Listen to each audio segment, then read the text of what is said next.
Welcome back to Sardar Vallabh भाई university Modipuram.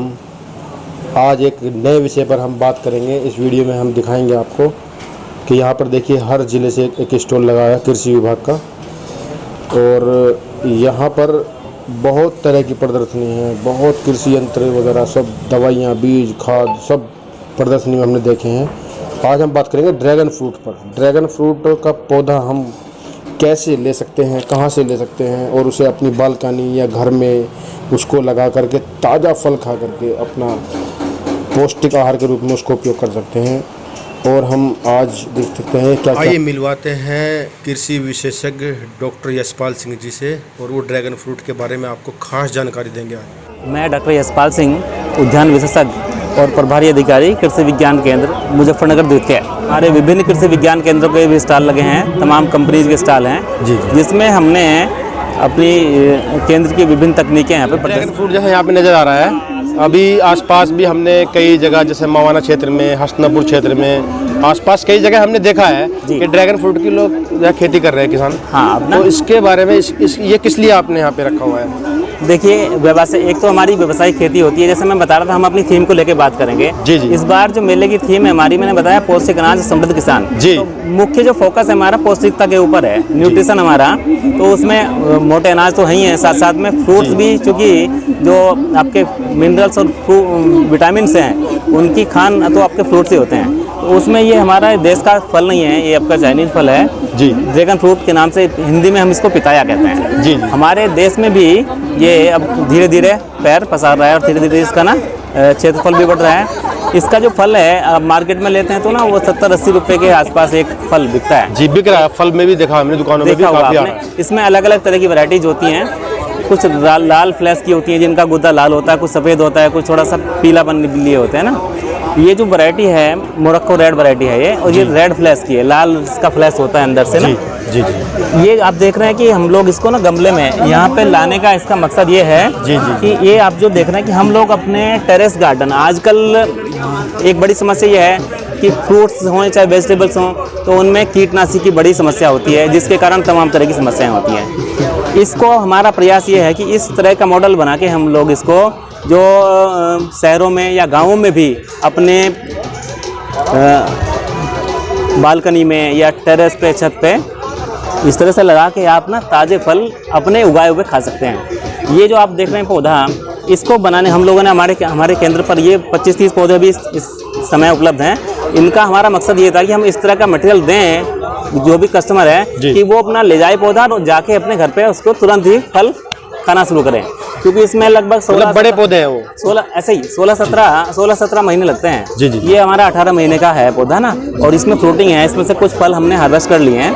तो ये पौधों को तैयार करने का मकसद ये है कि जो भी ग्राहक है वो पौधा रेडी टू ईट, आप इस तरह का पौधा ले जाए, अपनी बालकनी में रखा और जैसे जैसे फला रहा वो अपना खाता रहे। नहीं तो क्या अगर लगाएगा तो 2 साल उसको, डेढ़ से 2 साल उसको तैयार होने लगता है। जैसे यहाँ का क्लाइमेट्स है उसके हिसाब से ये मतलब यहाँ पे सक्सेस है पौधा। देखिए क्या है, अभी ना यहाँ पे ये शुरुआती अवस्था में है, काफी धीरे धीरे फैल रहा है।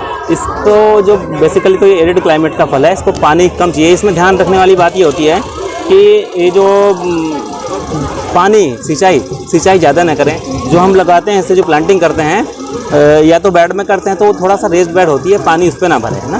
दूसरा यदि पॉट में करते हैं, जो हमारा मिक्सचर है उसमें ना आधी मिट्टी और आधा वर्मी कंपोस्ट, मीडिया ऐसा होना चाहिए कि वो ज़्यादा पानी ना सोखे ना। जो पानी एक्स्ट्रा है वो ड्रेन हो जाता है। ये जो हम लोगों ने पॉट्स बनाए हैं, इसमें भी हम लोग प्रॉपर ड्रेनेज की व्यवस्था करते हैं। नीचे से एक्सेस वाटर यदि हो जाता है तो वो प्रॉपर ड्रेनेज हो जाता है। अच्छा, किसान का कहना यह है, मैंने पहले बात की है, इसमें एक फंगस बीमारी आती है, फंगस। तो और इसके अलावा कोई ज़्यादा इसमें ट्रीट करने की आवश्यकता नहीं है। इसमें बस एक समस्या ये होती है, यदि टेम्परेचर जो है 45 से ऊपर, कई पिछले दिनों देखा गया है 45 से भी ऊपर हो जाता है, तो उस समय ना ये पीलापन हो जाता है।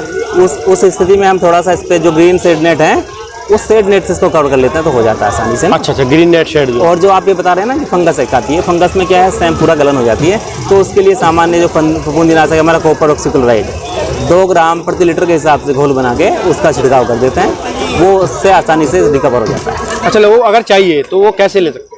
ये हमारे केंद्र पर ये है ना, कृषि विज्ञान केंद्र मुजफ्फरनगर से संपर्क कर सकते हैं।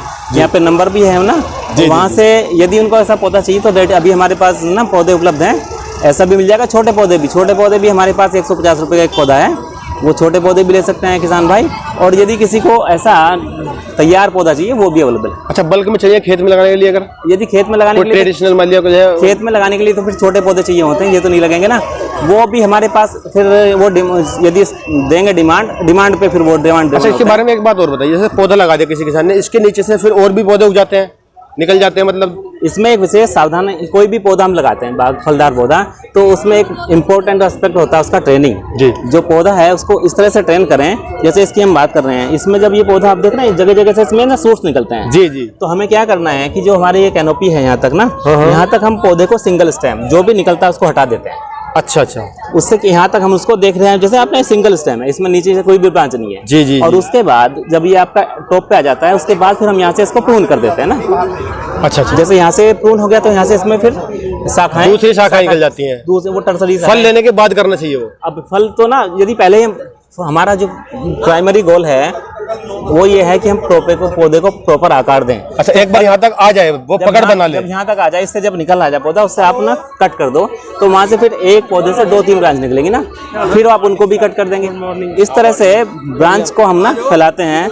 इसमें तो ये फल लगा है तो हम लोग इसको ना डेमोन्स्ट्रेशन के लिए रखा है, अदरवाइज तो यदि यहाँ से इसको हम कट कर देते हैं तो इसमें से मल्टी ब्रांचिंग हो जाती है और ये कैनोपी तैयार। फल तो फिर लगते ही रहेंगे जब एक बार अच्छी सी कैनोपी बन जाएगी ना। वो तो एक तरीका है उसको बढ़ाने का, कैसे फैलाएं, कैसे बढ़ाएं। ट्रेनिंग एक बहुत ही महत्वपूर्ण एस्पेक्ट है किसी भी पौधे का। आप यही नहीं, क्योंकि ये तो क्रीपर, इसको तो सपोर्ट चाहिए होती है ना, इसके लिए तो और भी ज्यादा इंपॉर्टेंट हो जाता है। हाँ, जो भी किसान इसको लेने आएगा आपके पास, उसको आप प्रॉपर उसकी जानकारी देंगे। बिल्कुल बिल्कुल। तो उसके रख रखाव, उसकी देखभाल अच्छे से कर सकता है, तभी वो पौधा बढ़ सकता है। बिल्कुल बिल्कुल। और उसको वो उसकी जो शाखाएं हैं, ब्रांचेज हैं, वो कैसे फैला सकते हैं, वो सब उसको बताते हैं।